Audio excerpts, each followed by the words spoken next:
Handa at fully coordinated na sana ang puwersa ng Israel at Amerika para sa kanilang tuluyang pagbura sa rehimeng Islam sa Iran. Ngunit naudlot umano ang pag-atake dahil tumawag ang Iran na muling pag-usapan ang gusot. Alamin na buong detalye mamaya. Habang isang barko naman ng China Coast Guard ang natunto ng Philippine Coast Guard gamit ang dark vessel detection sa layong 48 nautical miles lamang mula sa Zambales. Kaya't kabilang sa mga hakbang ng Philippine Coast Guard laban sa barko ng China ay ang maraming radio challenge. Kinuha na ng video at larawan bago ito tuluyang iwan.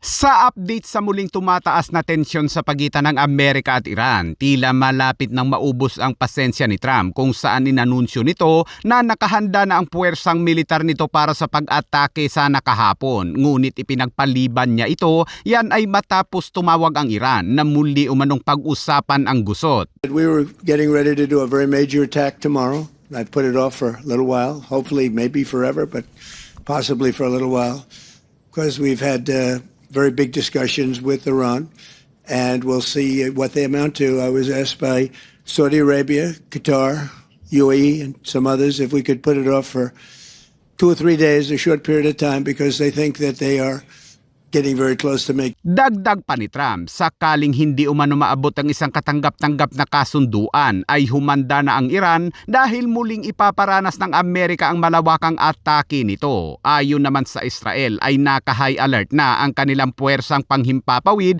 fully coordinated para sa pagtapos sa Iran at naghihintay lamang sila ng go signal mula kay Trump. We've informed Israel, we've informed other people in the Middle East that have been involved with us, and it's a very positive development, but we'll see whether or not it amounts to anything. We've had periods of time where we thought pretty much getting close to making a deal, and it didn't work out, but this is a little bit different. Now we're ready going tomorrow, very big, and not something I wanted to do, but we have no choice because we cannot let Iran have a nuclear weapon. Pero kung fully prepared na ang Israel at Amerika, abay ganun din naman ang Iran. Handang-handa na rin umano ang kanilang mga air defense system. Sa katunayan ay nagsagawa pa nga sila ng mga demo o pagturo sa mga lokal kung paano gumamit ng armas. Maging ang kanilang mga state-run media, abay live itong itunuturo mga kabayan. تیر رو شلیک می‌کنیم موقعی که مرمی اون قسمت ابتدایی گلوله که میخواد از سلاح خارج بشه به این قسمت میادش مقداری از گاز. Ayos na ayos mga kabayan, at habang nasa studio abay pinaputok pa nga. چیکار کنم؟ امتحان کنم.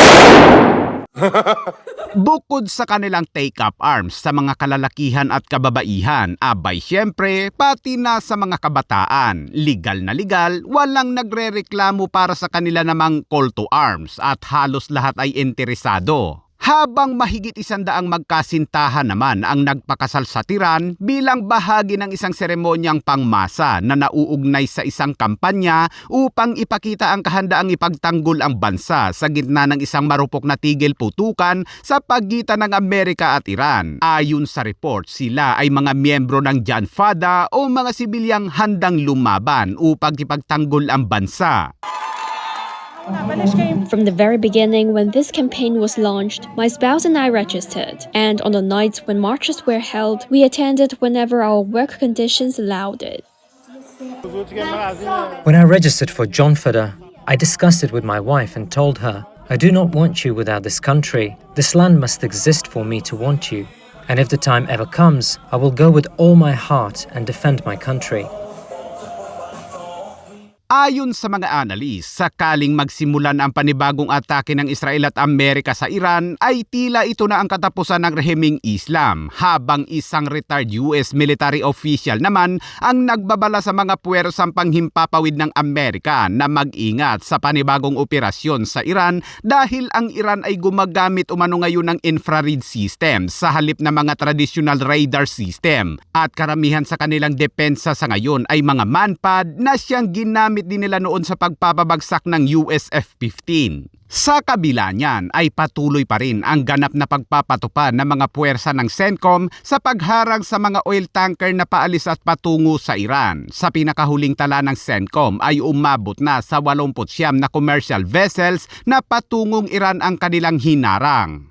Samantala, umabot na sa 28 bangka ng mga activist ang na-intercept ng Israeli Navy. Ayon sa report, sila umano ay nagmula pa sa Barcelona, nag-stop over sa Turkey at tumungo sa Gaza, mga sibilyang sumusuporta sa mga Hamas. Sila ay hinuli at ikinulong at inaasahang ipapadeport pabalik sa kani-kanilang mga bansa at kabilang sa mga nahuli dito mga kabayan ay si John Wick.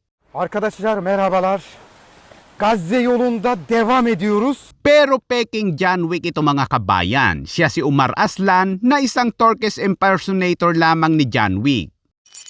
At sa update naman sa West Philippine Sea, kahapon ng umaga ay lumipad ang eroplano ng Philippine Coast Guard mula sa La Union para sa isang Maritime Domain Awareness Flight. Gamit ang dark vessel detection ng Canada ay natuntun ng Philippine Coast Guard ang hindi otorisadong presensya ng barkong CCG-4305 ng China Coast Guard na lumulutang sa loob ng Exclusive Economic Zone ng Pilipinas, humigit kumulang 48 nautical miles sa kanlurang baybayin ng Pandakit, Zambales. Agad na idineploy ng Philippine Coast Guard ang kanilang maliit na barko na BRP Cape San Agustin patungo sa lokasyon ng China Coast Guard vessel, habang naglabas naman ng mga tripulante ng Philippine Coast Guard mula sa eroplano nito ng maraming radio challenge na tumatangging kilalanin ng barkong Chino. Guard PCG 4305. This is Philippine Coast Guard aircraft PCG 305. You are advised that you are currently sailing within the Philippine Economic Zone, approximately 9 nautical miles from the coastline of Zambales. In accordance with Republic Act 12064, the Philippine Maritime Zones Act, the United Nations Convention on the Law of the Sea, of which you are a party, and the 2016 Arbitral Award, you do not possess any legal authority to operate within the Philippine Economic Zone. You are directed to depart immediately and notify us of your intentions. Your illegal activity will be reported to higher authorities. Over. Nagsagawa rin ng Philippine Coast Guard ng maraming pass upang idokumento ang iligal na pagpasok ng barko ng China bago umuwi ang eroplano ng Philippine Coast Guard sa La Union. China Coast Guard 4305. This is Philippine Coast Guard vessel BRP Cape San Agustin, MRRB 4408. You are advised that you are currently sailing within the Philippines Exclusive Economic Zone, approximately 46 nautical miles west-southwest of Capon Grande, Zambales, Philippines. In accordance with Republic Act 12064, the Philippine Maritime Zone Act, the United Nations Convention on the Law of the Sea, of which you are a party, and the 2016 Arbitral Award, you do not possess any legal authority to patrol within the Philippine Exclusive Economic Zone.